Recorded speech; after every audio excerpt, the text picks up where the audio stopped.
to give an update on the June vegetable garden. They're finally starting to fill out a little bit.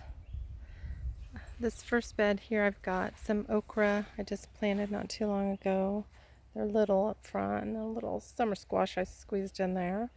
The beets are behind it, and if you don't know, beet greens are wonderful. That's usually why I plant them. I did make some pickled beets. But the beet greens, you can just, pick off the leaves and chop them up and throw them in with some sauteed onions and garlic. They're kind of in between a spinach, which is kind of soggy, and a kale, which is a little tougher. So they really are really super nutritious, and they're really good too. This is just a bed I sowed some green beans in. It's June, so it's not too late to get your green beans in. I tried tender pick this year, so I don't think I've tried that before. This is a summer squash and one there that I just threw in with more beets and some chard. And chard is kind of a little, I think, soggier than the beets, kind of like a spinach maybe, and it grows good in the summer too. And then the onions. Back there I have a Chinese chestnut right there that I thought for sure was going to die. It's just finally taken off, so I'm excited about that.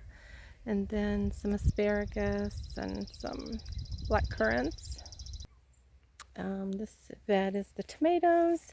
I usually do the canning. I would just like the canning tomatoes to make sauce and salsa.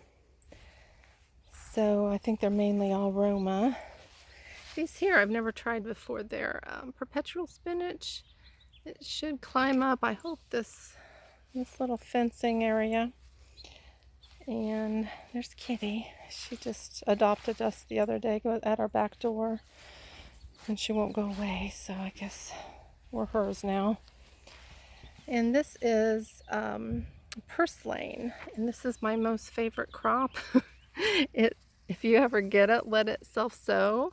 It's very, very high in omega acids, one of the top plants. And it's really good. You can just chop it up into little pieces in your salad and you won't even know it's there. And it's super nutritious, and it just comes up by itself. So that's nice. I don't have to plant it. Another free crop was this parsley.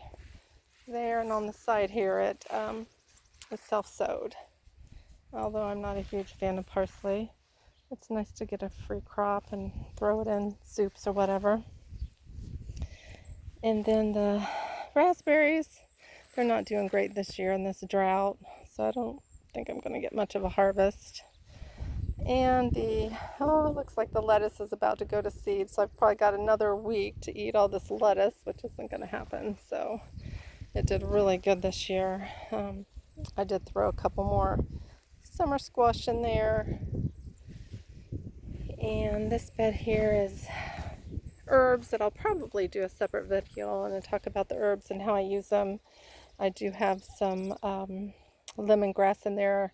I just planted for some teas, and I think there's some basil and culinary herbs and that I stuck in there. This whole bed here is gooseberries and currants. And it's amazing how packed they are, and they grow better than off by themselves. Like the ones you saw over there by the asparagus, there's hardly any black currants on them. And then these are just crammed in this little bed, and I just get all kinds of gooseberries and currants from them. So it's kind of strange. Plants like being crammed together. Of course, I wouldn't do that to your vegetables, but some of your perennial plants will do good that way.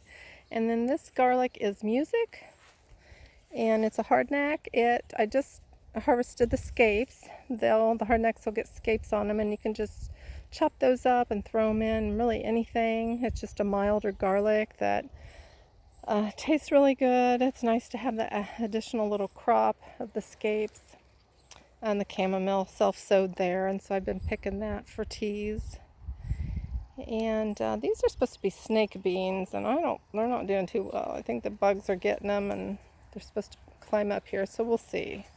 I don't know, which I think they're actually squash. If anybody's ever grown them, let me know, because I never have.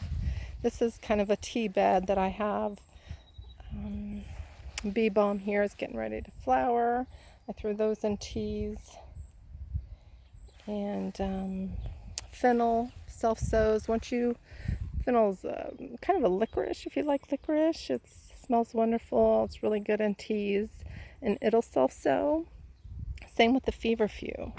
You just really have to buy it once, and it pretty much self-sows everywhere. And it's really, a feverfew is a beautiful plant. Got some sage back here. And then the motherwort, same thing. It'll self-sow around the garden. It's very calming. It's a good herb to add to teas. And then some garlic chives. So that is basically it for the vegetables. I have other pockets around of some winter squash and a few things here and there. But we'll see how this does, and a few things in the greenhouse. The peppers and cucumbers are in the greenhouse. Thanks for watching.